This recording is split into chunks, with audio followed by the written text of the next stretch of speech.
미국의 지난해 4분기 GDP 성장률이 시장 예상보다 부진한 2.8%를 기록했습니다.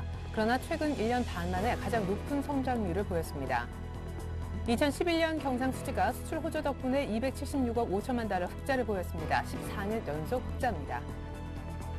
올해 전국의 단독주택 공시가격 상승률이 지난해보다 5.38% 올라 글로벌 금융위기 이후 최고치를 기록했습니다. 이에 따라 단독주택 보유자들은 재산세 등 보유세 부담이 작년에 비해 커질 전망입니다. CNK 인터내셔널 주가 조작 의혹을 수사하고 있는 서울중앙지검 금융수수의 조사 3부는 오늘 오전 외교통상부 청사를 전격 압수수색했습니다. 논란이 가중되자 CNK 인터 증시 퇴출 여부에 대한 관심도 함께 부각되고 있습니다.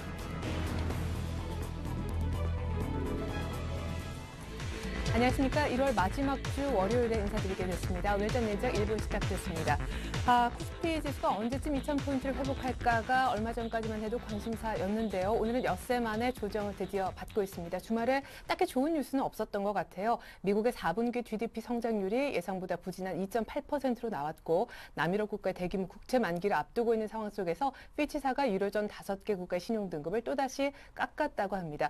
이것이 외국인들의 심리에 조금 영향을 준 것 같아요. 오늘 13거래일 만에 외국인들의 현물에서 드디어 순매도 움직임이 나오고 있는데 앞서 6조 이상, 지난주 아주 짧은 거래일 동안만 2조 넘게 쓸어 담았던 외국인인데 외국인이 팔자 1940선 밑에서는 개인들이 저가 매수에 나서주고 있습니다. 기나긴 춘절 연휴 끝나고 다시금 문을 연 중국장도 오늘 소폭이나마 빠지는 양상인데요. 기다렸던 지준율 인하 뉴스도 들을 수 없었던 주말이었습니다. 전반적인 시장 흐름부터 전해 듣고 올게요. 김혜성 캐스터. 네, 여기는 시황센터입니다.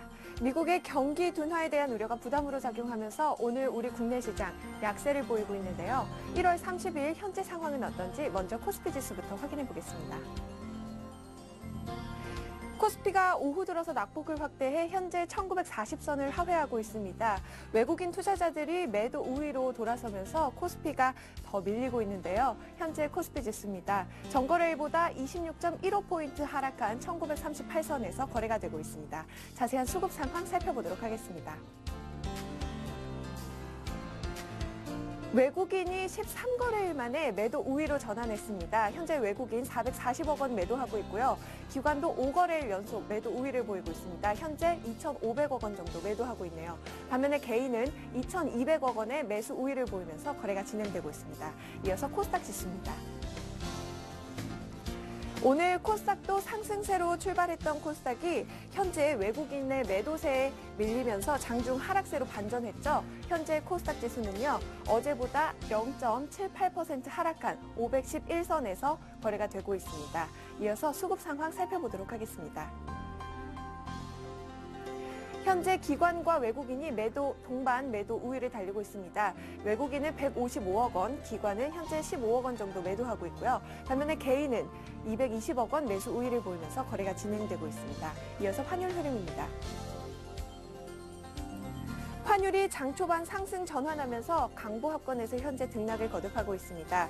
오늘 장 초반 그리스 국채 교환 협상 타결에 대한 기대로 하락 출발했지만 이내 혼조세로 다시 돌아섰는데요. 현재 환율은요, 전거래일보다 3원 20전 상승한 1,126원에서 거래가 되고 있습니다. 이어서 코스피 시가총액 상위 종목 살펴보도록 하겠습니다. 현재 업종별로는 전기가스업이 오름세를 보이고 있는 반면에 운수장비와 화학, 철강 업종이 약세를 보이고 있습니다. 삼성전자가 사상 최고가를 경신한 지 하루 만에 하락 전환했죠. 가격 부담으로 현재 약세를 보이고 있는데요. 111만 9천 원에 거래가 되고 있습니다. 현대차도 2.26% 빠지면서 21만 6천 원에, 현대모비스는 7% 넘게 급락하면서 현재 28만 원에 거래가 되고 있고요.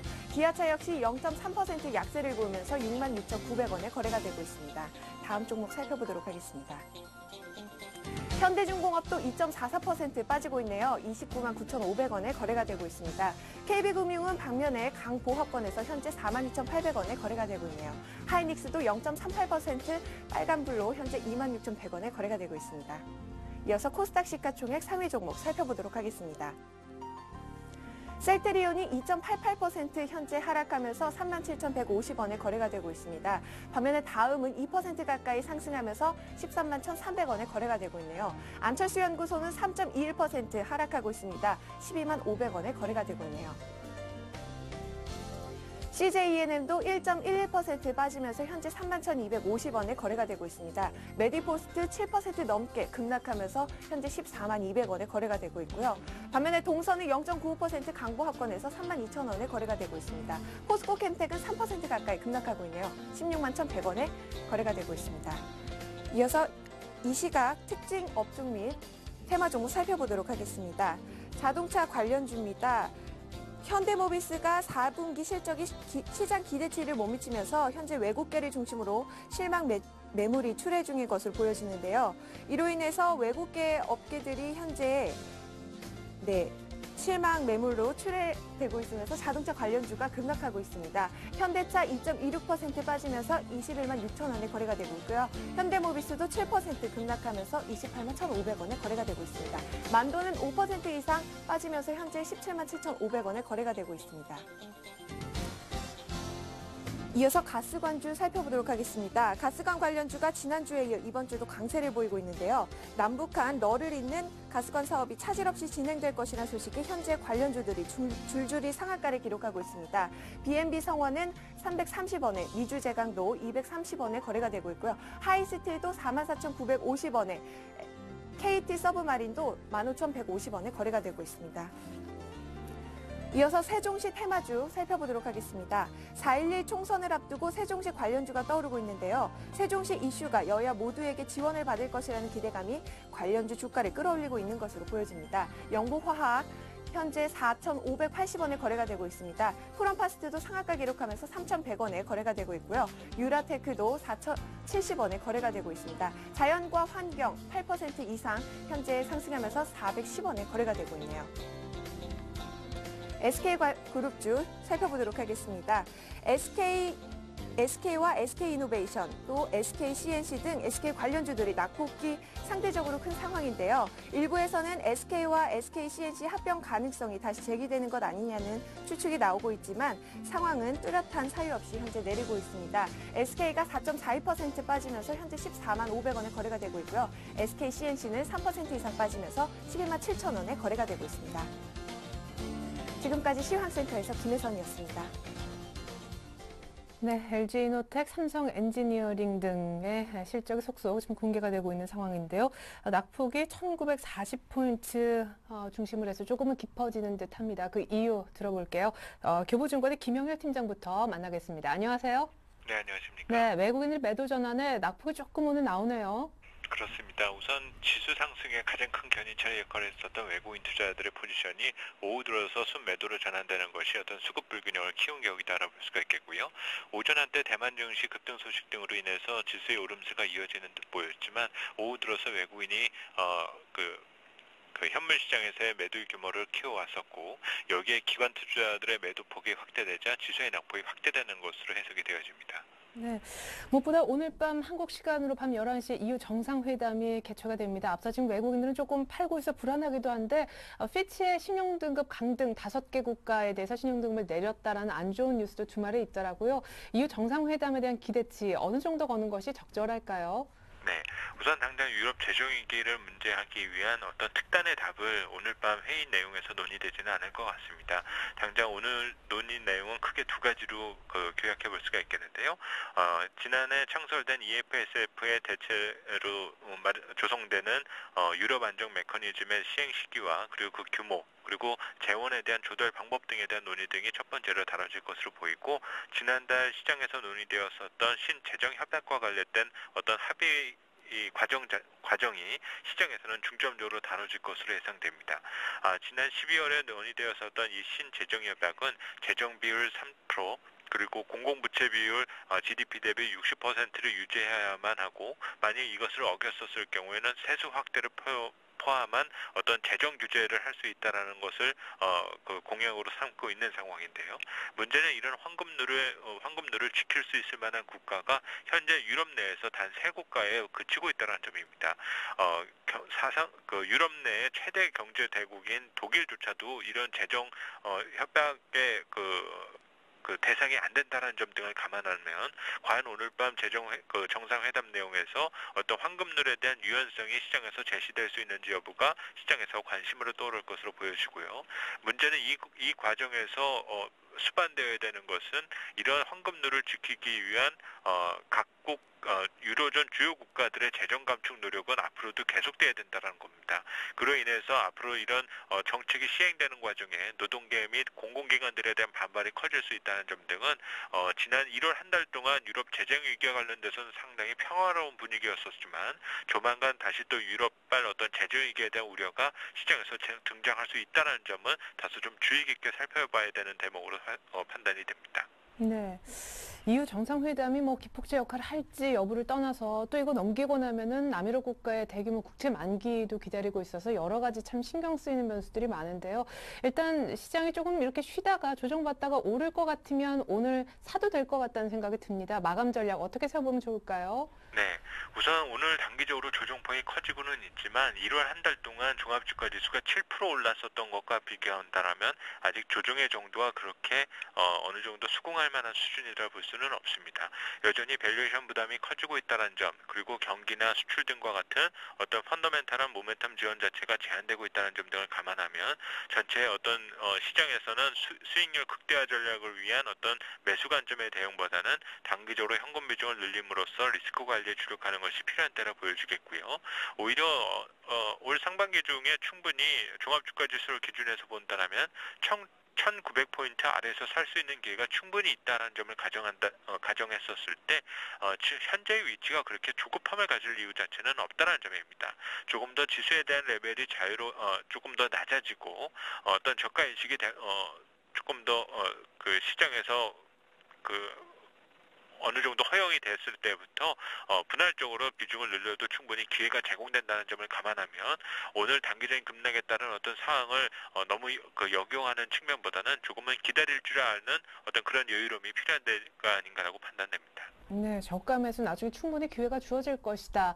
이런 말씀이신 것 같은데 오늘 특별히 현대모비스의 낙폭이 좀 제법 큰 것 같습니다. 화면에 보니까 자동차에 대한 의견도 좀 갖고 계시는 것 같은데 급락의 특별한 원인이 있나요? 네, 우선 자동차 업종은 지난 3분기까지 시장 상승을 견인해 왔었던, 그리고 시장 지수 하락을 막아왔었던 상당히 어떤 주요 업종으로 볼 수가 있습니다. 이 바톤을 IT 업종이 지난 4분기 이후에 받아왔다라고 볼 수가 있겠는데요. 결국 자동차 관련주들에 대한 어떤 센티먼트가 약화된 것은 업황전망이 불투명했다라는 의미보다 한동안 특정 업종으로 쏠림이 강화했었던 것에 대한 부작용을 현재 자동차 관련주들이 경험하고 있다라 볼 수가 있습니다. 당장은 아니겠지만 이와 같은 현상을 충분히 IT 관련주들도 겪을 가능성 자체가 있다는 가능성은 충분히 잠재되어 있다는 것들을 투자자분들은 생각하실 필요가 있겠고요.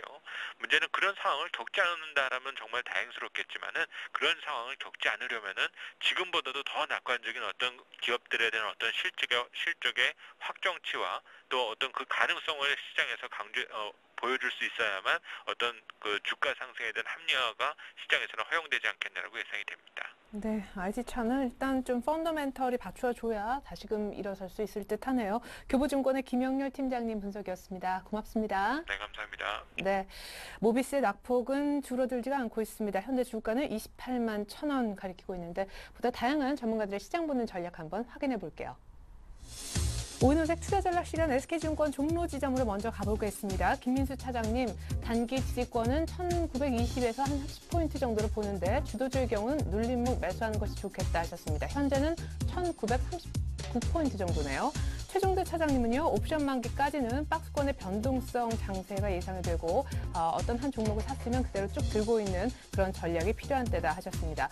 알바트로스 투자자문사 신승윤 대표님은요, 어닝 시즌 이제 실적이 나올 만한 종목들 거의 다 나왔고 박스권 상단까지 와 있는 상황에서 시장은 조금 부담스러운 위치이기 때문에 조정을 염두에 둘 필요가 있다고 하셨습니다. 때마침 외국인들의 매수 강도도 떨어지고 있지요. 교보증권 목동지점의 이진행 지점장님은요, 이렇게 단기적으로 많이 오른 데 따라 숨고르기 장세가 펼쳐지고 있는데 시장이 조금 오늘처럼 조정을 받으면 사도 좋다, 매수 기회로 활용해보자 하셨습니다.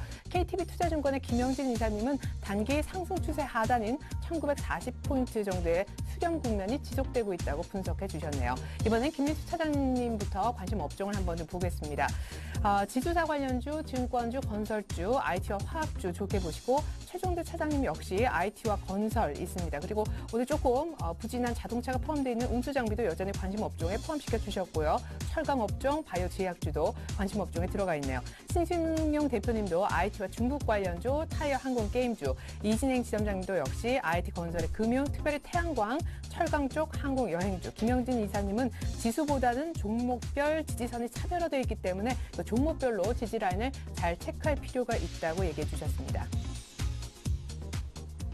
네, 시장이 6거래 만에 소폭 좀 많이 빠지는 가운데 단기적 지지 라인이 1920-30포인트라고 구체적으로 오늘 제시해 주신 SK증권 종로 지점의 김민수 차장님 잠시 후에 연결해서 만나보겠습니다.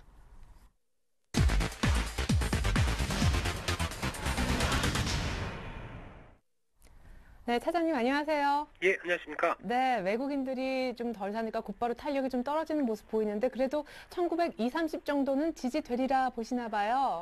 예, 그렇습니다. 일단 지금 현재 지난주까지 많이 우려했던 상황들, 특히 이 시장이 강한 흐름 쪽에서 오히려 지금 외국인들만 사고 있는 정세인데 이 외국인들 쪽에서 변화가 나오게 되면은 시장의 탄력이 잃는 게 아니냐라는 어떤 관측이 많았었는데 오히려 그런 쪽에서의 흐름이 나오다 보니까 아무래도 시장이 바로 그에 대한 반응을 하는 단계가 아닌가라고 생각됩니다. 특히 그 어떤 외국인들 쪽에서 흐름이 아니라고 한다면 상대적으로 그렇다고 한다면 기관들이 받아줄 수 있느냐에 대한 모습들도 생각해 볼 수 있는 흐름인데 아직까지 기관까지도 매도세가 좀 여전한 모습들이고요. 특히 기관들 흐름은 아무래도 그 저점 매수에 대한 메리트만 강조할 뿐이지 어떤 시장을 끄는 힘은 없다고 한다면 아무래도 기대할 모습들이 없다 보니까 오히려 어떤 수급 공백 상태에 따른 어떤 시장 흐름들이 나타난다고 볼 수 있을 것 같고요.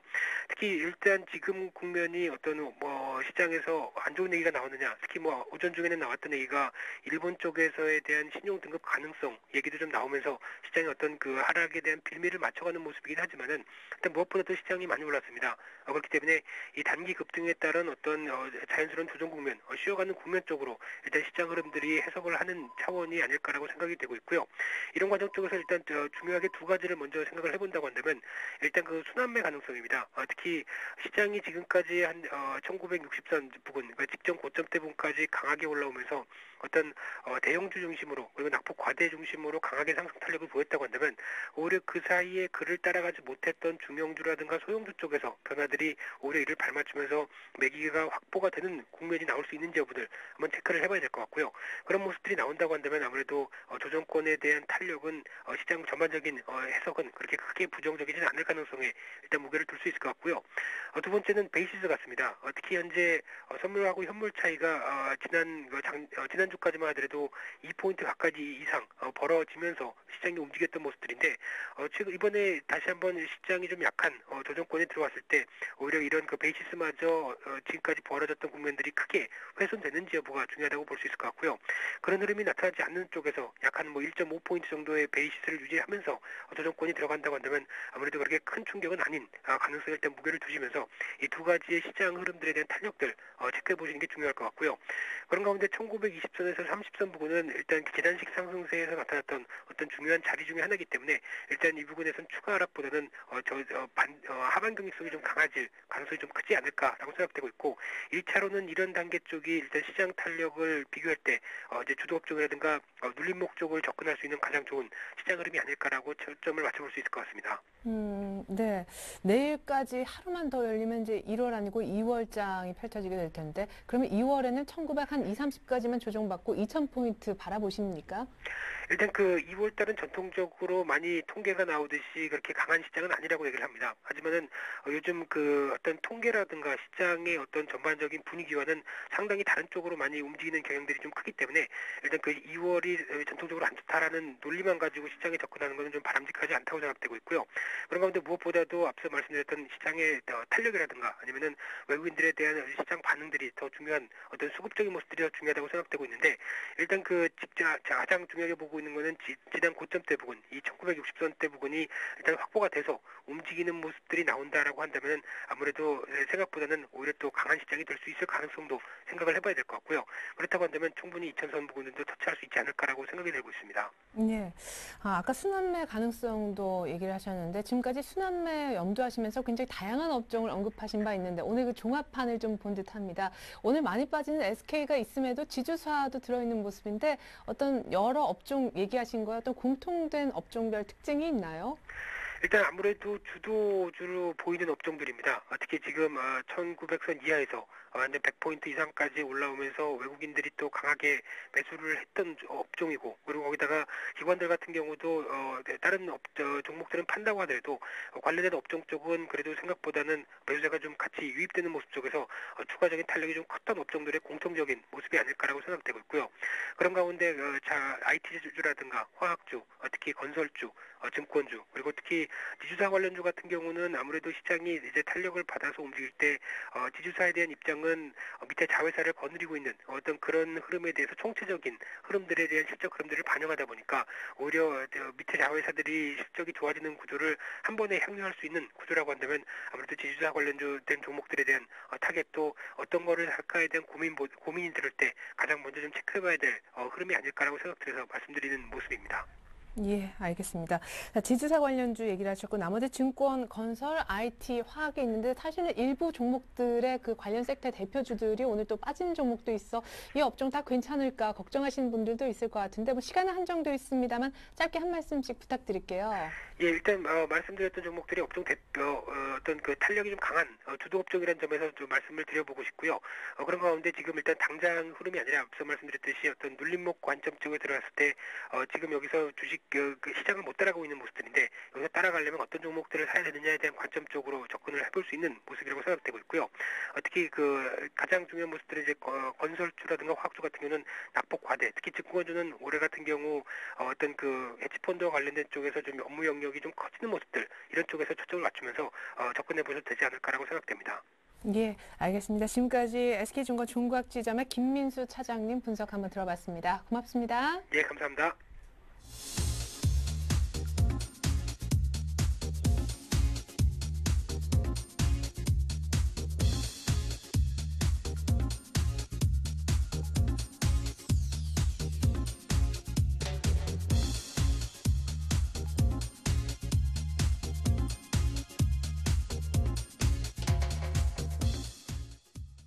네, 외국인들이 현물에 13거래 만에 매도를 하는 날 선물 쪽 움직임은 어떤지 한번 알아볼까요? 오늘은 IBK증권으로 가보겠습니다. 김현준 연구원 만나보죠. 안녕하세요. 네, 안녕하세요. 네, 선물 쪽 외국인들이 파는 것 같지는 않은데 어쨌든 전체적으로는 비차익 탓에 소폭이나마 매도 우위가 역시 프로그램 쪽도 기록이 되네요. 네, 오늘 외국인이 13월 만에 매도 우위로 돌아섰는데요. 현물 쪽에서는 뭐 전반적으로 그 지수 전체를 파는 거라기보다는 오늘 같은 경우에는 화학이나 그 운수장비 쪽의 특정 섹터에 대한 그 매도 강도가 좀 강한 것 같습니다.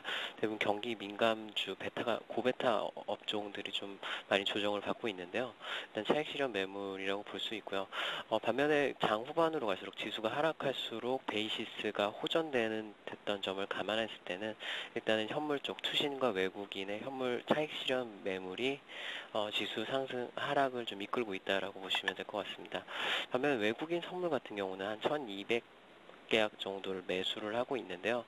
일단 이들이 빨리 매도로 돌아서지 않는 게 확인되지 않는다면 일단 글로벌 시스템 리스크가 증가해서라기보다는 일단 최근 그 지수 상승에 따른 차익 실현 매물에 따라서 시장이 좀 조정을 받고 있다라고는 보는 관점에서 보는 것이 바람직할 것 같습니다. 베이시스가 지금 1.7포인트 정도 장후반에 갈수록 되는데요. 장초반은 1.1포인트였는데 장후반은 1.7포인트까지 상승을 했습니다. 평균적으로 1.4포인트 정도 되는데요. 그러니까 지수 하락에도 불구하고 베이시스가 좀 양호한 모습을 나타내주면서 차익 쪽에서는 오히려 프로그램 매수가 들어오고 있고요. 차익 쪽에서 한 910억 원 정도 매수 우위가 들어오고 있고요. 빅차익 쪽에서는 외국인의 매도를 하고 있지만 매도 강도가 그렇게 강하지는 않고 있고요. 오히려 투신 쪽 그 물량이 매도로 나오면서 지수 하락을 이끌고 있는 모습이라고 보시면 될 것 같습니다. 네, 오늘 비차익 전체적으로는 순매도가 집계가 되고 있지만 이 안에 외국인들 비차익은 순매수로 들어오고 있다는 말씀이시죠? 외국인 그 물량은 매도 우위가 맞긴 맞는데요. 네. 강도 규모가 지금 한 100억 미만의 그 매도 우위가 나타나고 있습니다. 그러니까 그렇게 큰 시장에 영향을 주지 않을 정도의 매물이 나타나고 있고, 다만 외국인 매수 강도가 좀 감소했다는 것은 지수의 상승 탄력 둔화 관점에서 보셔야 될 것 같습니다. 예, 잘 들었습니다. IBK증권 투자전략팀의 김현준 연구원 분석이었습니다. 고맙습니다. 네, 감사합니다.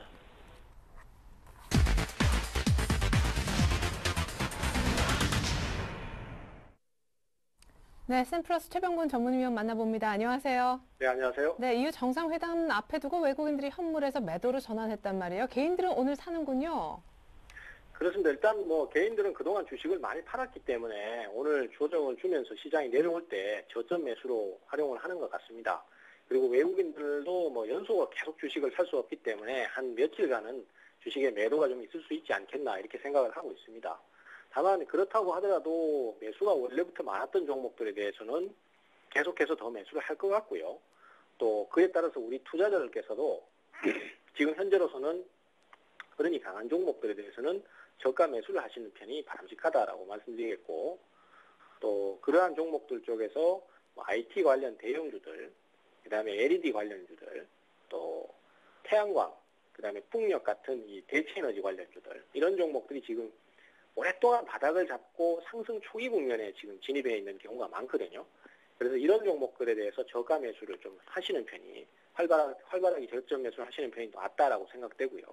너무 단기간의 흐름을 보지 마시고 좀 길게 보시는 전략을 쓰시는 편이 훨씬 더 수익 내기 유리하다는 거 말씀 좀 드리겠습니다. 네, 특별히 오늘 K-팝 열풍이 다시 불고 있는 것 같아요. 엔터테인먼트 관련주들이 급등하는 모습이었죠. 예, 핫 종목들 소개 부탁드리겠습니다. 예, 우선 그 말씀을 하셨으니까 SM부터 말씀을 좀 드릴게요. SM 같은 경우에 지금 일단은 SM하고 JYP 엔터테인먼트하고 YG 엔터테인먼트가 세 종목이 다 급등세를 타고 있는데, 사실상 우리나라 엔터테인먼트 쪽의 그 트로이카라고 보시면 될 건데요. 최근에 이제 모 가수가 하나가 그 남미에 가서 공연을 했는데, 남미는 사실 우리하고는 굉장히 지리적으로 멀리 떨어져 있습니다. 근데 거기에서도 어쨌든 간에 상당히 호황리에 그 공연을 진행을 하고 있다, 이런 소식을 접했습니다. 그것은 결국은 남미도 굉장히 멀리는 있지만은 진출하기에 좋은 자리고, 상당히 좀 기대감을 크게 가질 수 있는 자리입니다. 왜냐하면 남미에도 인구가 굉장히 많으니까요. 그래서 과거에 이제 소녀시대라든지 이런 그 SM 소속 연예인들이 일본을 활동을 영역을 넓힐 때 주가가 급등세를 한번 탔던 걸 감안한다라면은 그러한 흐름을 좀 기대를 하고 있는 것 같습니다. 그래서 일단 아직까지는 기대감이 좀 큰 것 같고요. 하지만은 중기적인 조정을 한 2달 가까이 받았기 때문에 이번 상승이 어쩌면은 또 추가적인 상승의 발판이 될 가능성도 분명히 있다라는 거 생각을 하셔야 될 것 같고요. 그래서 일단 상당히 강하다, 이렇게 보시면 될 것 같고요. 그 다음에 GS 리테일입니다. 그동안 이제 신규 등록 이후에 24,000원 갔다가 또 상당히 많이 떨어졌습니다만은, 최근에 반등 포인트 잡고 바닥 잡고 올라오는 과정에서 추가 상승이 찌끈찌끈 계속 나오고 있어요. 추가적인 상승 흐름을 좀 더 이어나갈 가능성이 크다라고 판단되고요. 현재로서는 성장성이라든지 이런 부분들에 좀 많이 부각이 되고, 회사 자체도 상당히 좀 좋은 흐름으로 지금 이어져 나가기 때문에 그에 따른 추가 상승이 예상된다, 이렇게 보시면 되겠습니다. 그 다음에 이제 LED 디스플레이가 오늘 상승이 좋았는데요. 이제 오버슈팅 흐름을 좀 가져가는 것 같습니다. 좀 과매수 영역으로 진입을 하는 것 같아서 단기적으로는 조정이 좀 나올 수도 있는 상황이다라고 예상이 됩니다만은, 그렇다고 하더라도 어쨌든 디스플레이 업종에 대한 지금 시장의 기대감이 상당히 큽니다. 그래서 2012년도에는 그동안의 어떤 어려웠던 부분을 떨치고 오르지 않을까, 이런 기대감이 있기 때문에 앞으로 추가적인 상승 흐름 좀 더 기대를 해볼 수 있을 것 같아요. 네, LG 디스플레이뿐만 아니라 전지, 그리고 실적 내는 이노텍까지 LG 그룹주 관련 IT는 굉장히 좋은 것 같은데, 자동차주는 실적 관련해서 계속해서 흐름이 부진하더니 오늘 현대모비스는 조금 애처로울 정도네요. 그렇습니다. 일단 현대모비스 같은 경우에 오늘 외국인들의 매도가 대규모로 쏟아지고 있는데요. 사실상 오늘 외국인들의 매도가 잡히는 것도 아마 이쪽 종목에 대해서 워낙 매도가 많기 때문에 상대적으로 다른 종목에 매수가 묻혀 들어가는 게 아닌가 이렇게 생각을 하고 있습니다. 현대모비스 같은 경우에는 지금 자동차 업종 전체적으로 그동안 주가가 사실 떨어진 게 없었습니다. 2011년도 한 해 동안요. 그러다 보니까 성장성이 좀 둔화된다든지 이런 게 나오면 언제든지 매물이 출회될 수 있는 상황이었는데 이런 것들이 좀 부각되는 것 같고요. 현재로서는 일단 추세를 깨고 내려가기 때문에 앞으로의 흐름이 상황이 안 좋을 경우에는 시간이 좀 걸릴 것 같다. 이렇게 말씀 좀 드려야 될 것 같습니다. 그 다음에 이제 LG화학이 오늘 반등 포인트를 좀 잡는데요. 하락을 하는데요. LG화학 같은 경우에는 지금 현재로서는 상승이 나왔다가 거기에서 눌림목을 거치는 거라고 보셔야 될 것 같습니다. 따라서 이 경우에는 하락 자체가 뭐 큰 문제가 있다라기보다는 숨고르기 형태라고 생각을 하시면 될 것 같아요. 그래서 주가가 추가적인 조정이 좀 더 나온다든지 하면은 거기서부터는 저가 매수를 대응하시는 거 괜찮다라고 생각하고 있습니다. 그래서 조정 시에는 매수를 할 수 있는 관점이 아니겠는가 이렇게 생각하고 있고요. 그 다음에 마지막으로 메디포스트입니다. 메디포스트 같은 경우에 지금 현재로서는 주가의 하락이 계속 나오고 있는데 아무래도 이제 대주주가 주식을 팔아치운 것이 제일 영향이 컸던 것 같고요. 또 그동안 주가가 굉장히 많이 올랐습니다. 한 해 동안. 그러다 보니까 기본 기업 가치보다도 너무 많이 올랐다는 인식이 나오기 때문에 대규모 차익 실현 매물이 나오고 있는 것 같고요. 지금 혹시 갖고 계신 분들이 있다면은 지금은 억지로 추격 매수를 하시는 편은 안 좋다라고 생각하고 있습니다. 왜냐하면은 이전 저점까지 이미 다 내려와 버렸고 여기서는 일단 기술적 반등을 한번 기대할 수 있는 시점이라고 판단이 돼요. 그래서 차라리 매도를 하시더라도 좀 반등이 나오면은 그때 가서 매도를 하시는 편이 낫다라고 생각하고 있기 때문에 그렇게 대응을 좀 가시는 게 좋을 것 같네요. 네, 끝으로 특별히 오늘 성장성 부진 분석이 나온 현대모비스에 대한 추가 질문을 좀 드리고 싶어요. 오늘 완전히 이렇게 되면 차트 모양이 달라지게 되는데 매수를 보기엔 조금 위험합니까? 언제쯤 그런 매수 가담할 수 있는지.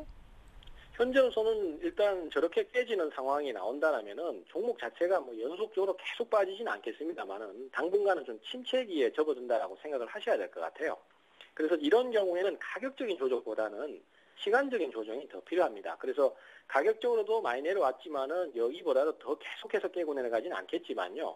그렇다고 당분간 어떤 반등을 기대하기도 좀 어려운 그런 상황이기 때문에 종목이 충분히 조정을 받고 옆으로 기는 형태가 나올 때까지는 최소한 한두 달 정도는 좀 지켜보시는 편이 좋겠습니다. 그리고 이제 거기서 바닥이 잡히면서 강한 반전 시도가 나오면은 그때 가서는 매수를 하셔도 돼요. 분명히 현대모비스나 현대차는 좋은 종목입니다. 그렇지만 지금 수급이 일단 일시적으로 무너져 있는 만큼 시간이 좀 필요한 관계로 좀 더 여유를 갖고 투자를 하시는 게 좋겠다. 이렇게 말씀드리겠습니다. 네, 수급이 깨진 현대모비스 신규 매수는 조금 템포를 늦춰보자라는 AS 들어봤습니다. 샘플러스 최병곤 전문위원 분석이었습니다. 고맙습니다. 네, 감사합니다.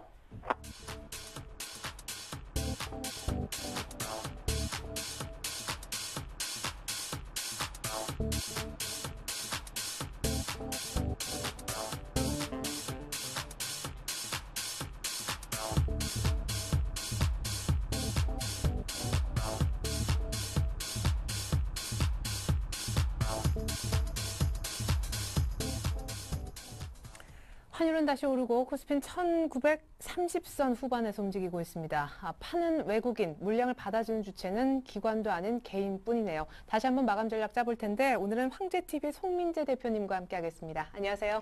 예, 반갑습니다. 네, 미국의 4분기 GDP 성장률도 3자로 시작을 안 하더라고요. 예, 마이너스 2.8%, 2.8%로 이렇게 마감이 됐죠. 네. 예상치보다 좀 저조한 수준이라서 미국 정시도 마이너스 0.58%로 이렇게 마감했습니다. 네, 근데 이번 주에는 뭐 고용 회복 여부도 체크해야 됐고 월말 사실 월초가 이제 같이 껴 있는 주라서 지표가 굉장히 많이 나오잖아요. 예, 이번 주는 많은 지표들이 예상이 돼 있는데요. 예. 미국과 더불어 유럽에서도 이렇게 경기 관련돼 있는 지표들이 많이 준비가 되어 있습니다. 네, 한번 간단하게 소개해 예. 주시죠. 예, 이번 주는 미국에서 소비 심리와 그리고 주택 경기 상황 그리고 고용 상황, 제조업 경기를 포함해서 두루 체크할 수 있는 지표들이 많이 발표되는데요. 그중에 우선 그 소비 심리 관련된 있는 지표들인데요. 소비자 신뢰 지수가 이제 일자리가 많이 늘어날 것이라는 그런 기대감이 높아져 있었는지 계속적인 상승 중입니다. 12월에는 64.5를 기록해서 8개월 만에 최고치를 기록했고 1월에도 68.5까지 올라갈 것으로 이렇게 예상이 됩니다. 그리고 주택 경기가 중요한데요. 우선 미국 상무부가 발표하는 건설 지출 리포트가 발표되고요. 그리고 케이스 실러 주택 가격 지수, 케이스 교수와 실러 교수가 만든 지표죠. 그리고 모기지 신청 건수가 이렇게 발표가 됩니다. 우선 건설 지출 리포트를 보게 되면요. 지난 11월에는 0.3 정도 일부 상승하는 모습을 보고 있는데 월별 변동성이 크고 그리고 수정 발표가 많아서 시장에는 큰 영향을 주지 않습니다. 그리고 이제 케이스 실러 주택 가격 지수가 있는데요. 미국 20개 대도시 주택 가격 변화를 월별로 이렇게 나타낸 지표인데요. 개인의 집값은 소비와 재정에도 영향을 많이 끼치지만 신규 주택 건설과 건설 경기에도 영향을 많이 미칩니다. 부의 효과라고 그러죠. 보통 집값이 오르면은 개별적으로 내 자산이 증가되는 효과가 있다. 그래서 이제 소비와 신용이 많이 증가가 되는데요. 네. 선행지표의 역할을 하기 때문에 좀 참고를 해야 될 것 같습니다. 그리고 다음 주간 지표인 모기지 은행가협에서 발표하는 모기지 신청 건수인데요. 이 부분도 주택 경기가 어떻게 될 것인지 확인될 수 있는 지표 역할을 하기 때문에 참고해야 될 필요가 있습니다. 그리고 전체적으로 봤을 때는 주택 가격이 상승하고 있지만 그런 긍정적인 시그널이 많이 보이고 있습니다. 그러나 지금 완연한 회복세로 들어갔다고 판단될 수는 없고요. 주택 재고 물량이 많고 높은 모기지 연체율 때문에 소강 상태를 보이고 있기 때문에 주택 압류 조치가 다시 이제 시작되지 않을까 하는 그런 우려감이 있습니다. 네. 다음으로는 이제 고용 상황을 알려주는 여러 지표들이 만들어지고 있는데요. ADP 고용 보고서와 그리고 이제 미 신규 실업 신청 건수가 있는데요. 3일 발표되는 실업률도 눈여겨봐야 될 것 같습니다. 실업률 수당 신청 건수가 이제 37만 7천 건, 그 정도였는데 이제 조금 줄어든 37만 5천 건 정도로 이렇게 예상이 되고요. 실업률 또한 12월에 8.5%에서 0.1% 상승한 8.6% 정도로 예상을 하고 있습니다. 그 다음으로는 제조업 경기 관련된 지표들이 많이 나오고 있는데요. 미 ISM 제조업 지수와 그리고 글로벌 제조업 경기를 확인할 수 있는 PMI 제조업 지수가 발표가 됩니다. 이 지수들 모두 50을 기준으로 50 이상이면 경기 확장 아니면 경기 위축을 말을 하는데요. 두 지수 모두 12월에 53.9, 50.8로 50 이상으로 이렇게 미국뿐만 아니라 전 세계 제조업 경기가 좋아지고 있다. 일부 확장 국면으로 돌아서고 있다. 이런 판단을 낼 수가 있고요. 그 밖에도 2월 1일 날 발표되는 미국 내 차량 판매량 그리고 3일 날 발표되는 ISM 비조업 지수 그리고 12월 제조업 수주 등이 이제 지표가 1월 31일부터 2월 1일까지 이렇게 준비가 되고 있습니다. 그리고 미국 유수의 기업 실적 발표도 준비되어 있는데요. US 스틸이라든지 화이자 세계 1위 의약품 기업이죠. 그리고 다우 케미칼도 준비되어 있습니다. 국내 기업과 연계해서 한번 확인해 주시면 좋을 것 같습니다. 다음으로 유럽으로 넘어가면요. EU 같은 경우에는 30일 날 특별 정상회담이 준비되어 있습니다. 정상회담에서는 신재정 협약과 그리고 이제 유럽 안정화 기구 ESM 재원 확충 규모 그리고 구체적 실행 방안이 논의될 예정인데요. 이미 11월 달에 이제 눈높이가 많이 내려진 상태입니다. 그래서 어떤 중요한 결론을 내린다기보다는 유럽 재정 위기가 현재 진행형이지만 회의 결과로 시장의 이제 동요가 일부러 줄어들지 않을까 하는 그런 판단이 내려집니다. 그리고 유로존의 실업률과 PMI 제조업 지수 등 미국과 동일한 지표들이 발표가 되고 있습니다. 연초 국내 시장에 일부 영향을 줄 수 있으니까 지표들 잘 살펴보시면 될 것 같습니다. 이상으로 네. 이제 증시 경제 지표들 마감하고 있습니다.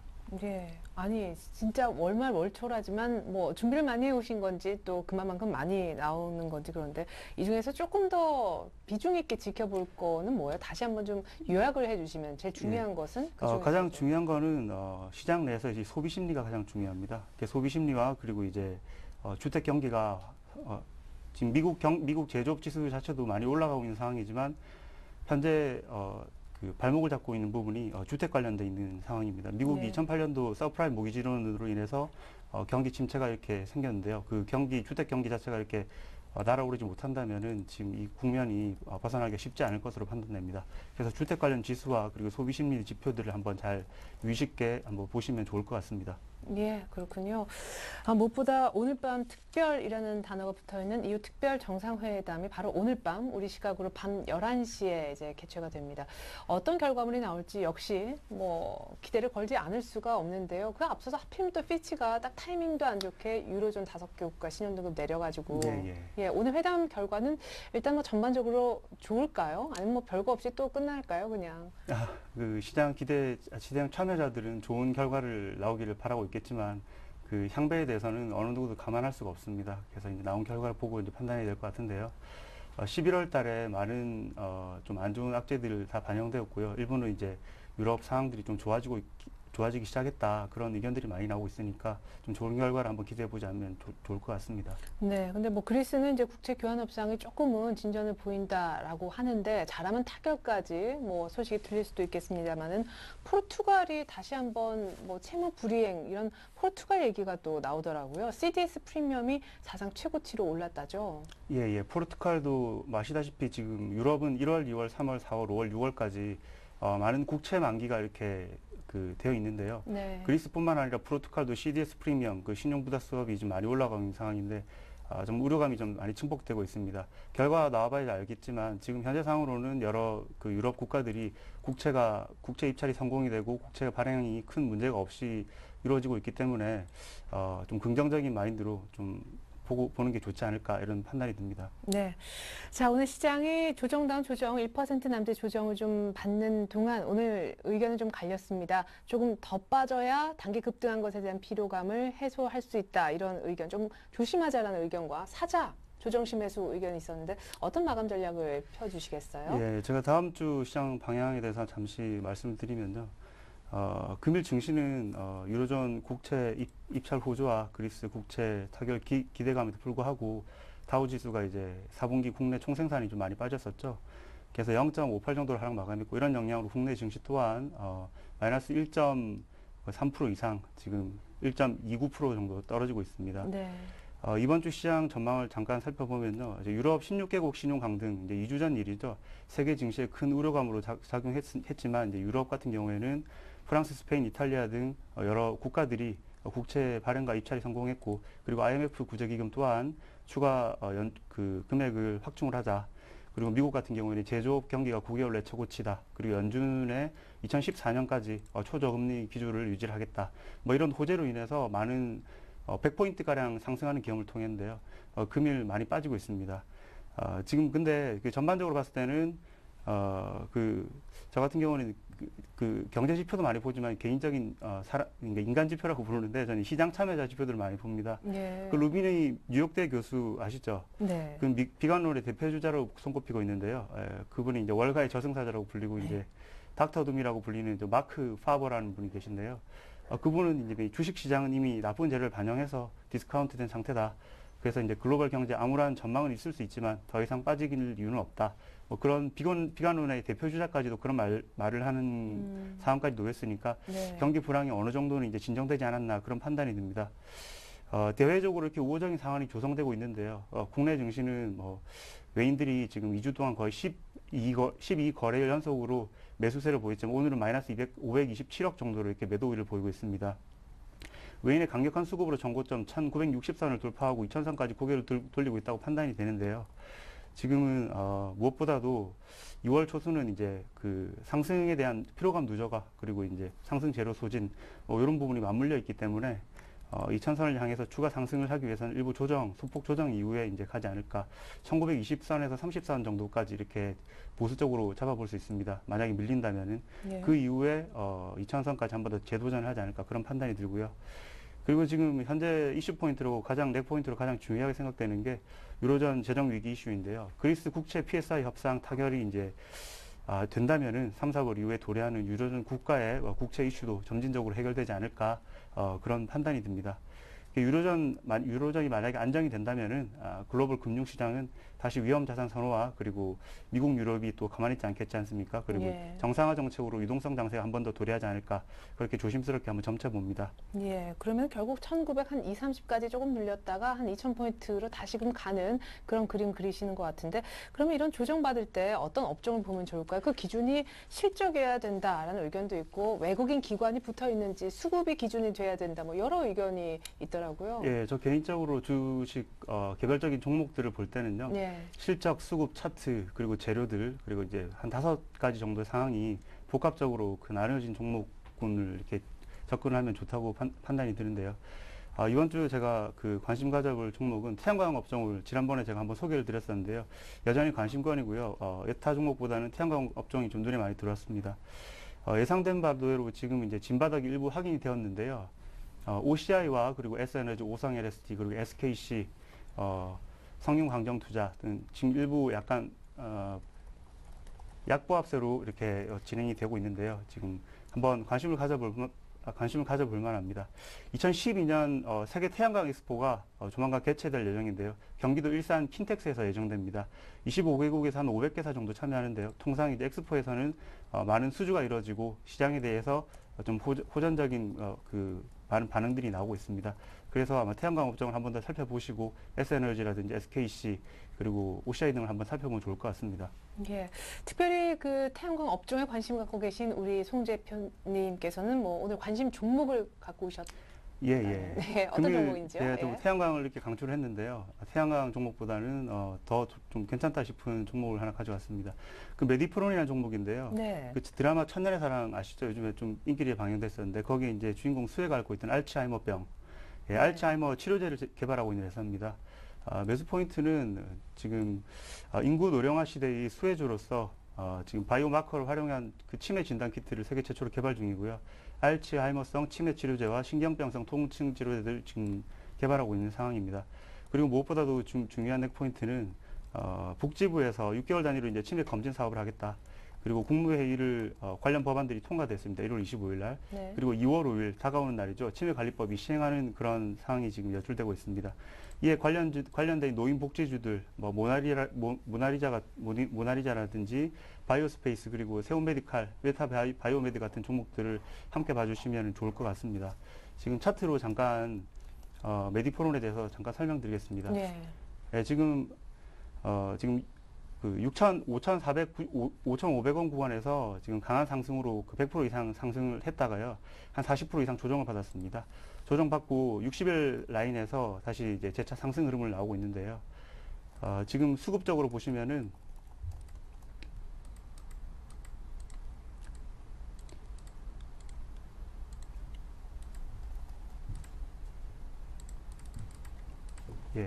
지금 수급적으로 보시면 기관과 투신 그리고 기금 쪽에서 많은 지금 물량이 매집되고 있는 상황이고요. 점진적으로 가격이 상승 추세를 이루고 있다고 판단이 됩니다. 예, 지금 매수가로는 메디프로는 9,000원 이하로 정도 제가 보시면 될 것 같고요. 네. 그 비중은 한 15%, 그리고 뭐 1차 목표가는 1만 원, 2차는 한 12,000원까지 보고 있습니다. 손절 라인은 8,100원 정도 보시고요. 보유기간 1.5개월 정도로 보시면 될 것 같습니다. 네, 치매관리법 시행에 관한 수혜 볼 수 있는 메디프론 오늘 관심 종목으로 얘기하셨고요. 기존 포트 보면서 AS 받아볼게요. 자, 지난주는 쉬었었고 그 2주 전에 에스텍파마를 15% 실어주셨었는데요. 누적 수익률 확인해 보겠습니다. 네, 지금 뭐 수익 구간은 아닌 것 같은데 간단하게 AS 부탁드릴게요. 보유 의견 주셨네요. 예. 제가 지난주에, 지난주죠. 서울전의대 그 에스텍파마를 제가 추천을 드렸습니다. 그 추천 당시에 추천 가격 8,750원보다 좀 더 오른 9,270원에 상승한 상태라서 아직도 대부분 다 매수는 하기 힘들다. 그런 상황으로 지금 판단이 되는데요. 지금 차트를 보시면 아시겠지만, W자 패턴이 나오고 있습니다. 근데 지금 두 번째 8,000원 라인대에서 지지를 받느냐 못 받느냐 그런 이제 지금 중요한 변곡점에 있는데요. 네. 금이 이렇게 폭락장인데도 불구하고 이렇게 매도세가 안 나왔다는 것은 지금 매수를 해도 되는 구간이다. 그래서 지금 그렇지만 7,900원 저희 손절 라인까지는 아직 좀 거리가 있기 때문에 현재는 보유 관점을 하겠습니다. 예, 지금 8,000원대 지지 여부가 중요한데 오늘 많이 안 밀린다. 에스텍파마 보유 의견 AS 들어봤습니다. 완성된 포트폴리오 보여드릴게요. 자, 우리 송민재 대표님의 완성된 포트폴리오입니다. 현금 70%, 메디프론과 에스텍파마가 각각 15%씩 실리게 됐네요. 메디프론 오늘 15% 실어주셨고 한 달 반 정도 보유하셨는데 치매관리법 시행에 수혜를 볼 수 있는 종목입니다. 9,000원 밑에서 분할 매수하면 좋겠고 1차 목표가는 10,000원 제시하셨네요. 그리고 메디프론도 8,000원 정도에서만 잘 지지받고 있는 모습인데 일단 계속해서 보유 갖고 있으면 좋겠다는 AS 들어봤습니다. 네, 지금까지 황제TV 송민재 대표님과 함께 마감 전략 세워봤습니다. 관심 종목까지 말씀 고맙습니다. 예, 감사합니다. 네, 이제 2분 뒤면 마감 동시효과 들어가는데요. 외국인들의 매도 규모가 조금은 커집니다. 1,000억 이상인데 1940선 종가상 지키기 어려울 듯합니다. 잠시 종가 들고 2부로 다시 올게요. 고맙습니다.